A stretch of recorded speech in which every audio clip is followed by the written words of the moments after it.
ජාති දෙකකින් රසම රස පුඩින් එකක්. ඔයත් හදන හැටි දන්නවද? මං කියලා දෙන්නම් අද ඔයාලට අමුද්‍රව්‍ය දෙකකින් රස පුඩින් එකක් හදන්නේ කොහොමද කියලා. දැන් අපි යමු වීඩියෝ එකට. ඉතින් අපිට මෙන්න මේ වගේ චොක්ලට් ඕන වෙනවා. චොක්ලට් ග්‍රෑම් 100ක් විතර මම මෙතන අරගෙන තියෙනවා. තව ඕන වෙන්නේ යෝගට් දෙකක් විතරයි. මුලින්ම අපි චොක්ලට් ටික ඩබල් බොයිල් කරගන්න ඕන. දන්නවනේ ඩබල් බොයිල් කියන්නේ උණු වතුර භාජනයක් උඩින් අපේ චොක්ලට් ටික තියලා මෙන්න මේ විදිහට හොඳට දිය කරගන්න එකට. දැන් මෙන්න මෙහෙම හොඳටම දිය වෙලායි තියෙන්නේ. දැන් මේක අපි හොඳටම දිය වුණාට පස්සේ පැත්තකින් අරන් තියන්න ඕන මේ ටික නිවෙන්න.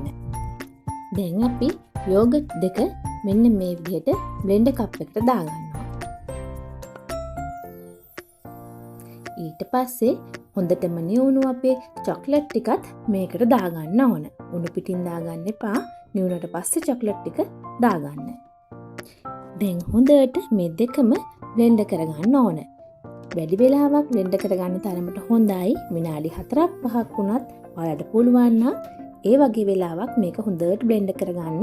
ඉතින් බ්ලෙන්ඩ් කරන තරමට තමයි මේකේ රස වැඩි වෙන්නේ. ඔන්න දැන් හරි අපේ පුඩින් එක ලෑස්ති. දැන් මේක අපිට කප් එකකට දාලා ෆ්‍රිජ් එකට දාගන්න තමයි තියෙන්නේ. දැන් අපි මේ වගේ කප් එකට අපේ මිශ්‍රණය දාගමු. වැඩි වැඩ නැතුව ඉක්මනින්ම හදාගන්න පුළුවන් රසම රස පුඩින් එකක් තමයි මේක. ඉතින් දැන් මෙන්න මේ විදිහට අපි හොඳට ටිකොලයක් දාලා උඩින් වහලා මේක ශීතකරණයේ පැය 3-4ක් තියාගන්න ඕන පහළ කොටසේ. ඔන්න දැන් පැය 4කට පස්සේ මම පුඩින් එක අරගෙන ආවා ශීතකරණයේ තියලා. ඉතින් දැන් අපේ පුඩින් එක හොඳට සෙට් වෙලා තියෙන්නේ. මම ඔයාලට පෙන්නන්න මේ බලන්නකෝ හොඳටම සෙට් වෙලායි තියෙන්නේ පුඩින් එක මේ. දැන් ඔයාලට මෙහෙම වුණත් මේ පුඩින් එක කන්න පුළුවන්.